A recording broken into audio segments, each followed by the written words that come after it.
voix off inspirante, qui était Ahmed Sékou Touré. Disclaimer, cette vidéo est à but éducatif. Elle vise à transmettre l'histoire et l'héritage d'un grand leader africain, son enfance et sa jeunesse. Ahmed Sékou Touré est né le 9 janvier 1922 à Farana, en Guinée française, dans une famille noble et musulmane mandingue. Très jeune, il fait preuve d'un esprit rebelle. À l'école française, il est souvent puni pour avoir contesté l'autorité coloniale. Il est expulsé du collège pour avoir mené une grève, un acte qui annonçait déjà l'homme qu'il allait devenir. Éducation et engagement précoce. Même sans diplôme universitaire, Sékou Touré s'éduque lui-même. Il devient un fervent syndicaliste et militant anticolonial. Il travaille comme employé de bureau, mais c'est dans les syndicats qu'il trouve sa vraie voie. Il dirige la CGT guinéenne, où il développe une capacité rare à mobiliser les masses ouvrières et rurales. Un nationaliste déterminé. En 1956, il est élu maire de Conakry et député à l'Assemblée nationale française. Mais Sékou Touré ne voulait pas de réforme coloniale. Il voulait l'indépendance totale et immédiate. En 1958, lorsque la France propose un référendum pour une autonomie partielle dans une communauté française, il lance un message historique. Nous préférons la liberté dans la pauvreté que la richesse dans l'esclavage. Avant de continuer, si vous apprenez quelque chose de nouveau à travers nos récits, pensez à liker, vous abonner et partager cette histoire autour de vous pour honorer leur mémoire. Et n'hésitez pas à découvrir d'autres histoires inspirantes sur notre page. Ngilves, une rupture brutale et humiliante. Le 28 septembre 1958, la Guinée devient le seul territoire d'Afrique francophone à rejeter l'offre du général Charles de Gaulle d'adhérer à la communauté française. En réponse, la France décide de quitter brutalement le pays.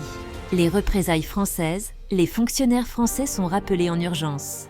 Les archives administratives sont détruites. Les infrastructures, équipements et machines sont sabotées ou démontées. Même les ampoules sont retirées des bâtiments. Sékou Touré répond « La Guinée ne renoncera jamais à sa liberté ».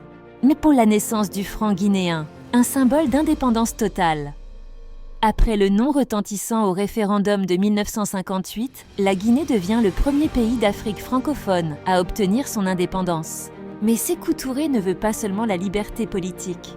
Il veut aussi une liberté économique totale. Il n'y a pas d'indépendance politique sans indépendance monétaire. Les conséquences immédiates. La Guinée sort du système monétaire français, ce qui irrite profondément Paris.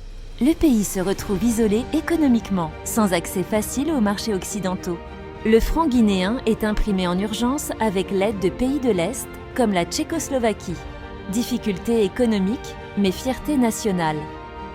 Le lancement de la nouvelle monnaie s'accompagne de nombreux défis. Inflation, marché noir, sabotage économique par l'ex-colonisateur.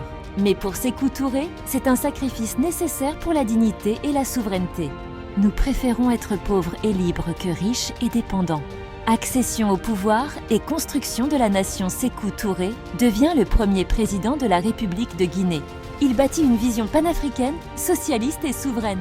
Il ouvre les portes de la Guinée aux leaders comme Kwame Nkrumah ou Amilcar Cabral et se positionne comme un pionnier de la lutte anti-impérialiste. Che Guevara en Guinée, une rencontre révolutionnaire. En 1965, après son expérience au Congo, où il tentait d'aider les rebelles pro-Lumumba, Che Guevara se rend en Guinée, l'un des rares pays africains qui soutenait ouvertement les mouvements de libération. Mais son régime devient de plus en plus autoritaire. Il impose un parti unique, des prisons politiques sont créées, comme le tristement célèbre Kambouaro. Sa mort est son héritage. Ahmed Sékou Touré meurt le 26 mars 1984 à Cleveland, aux États-Unis, à la suite d'une opération cardiaque.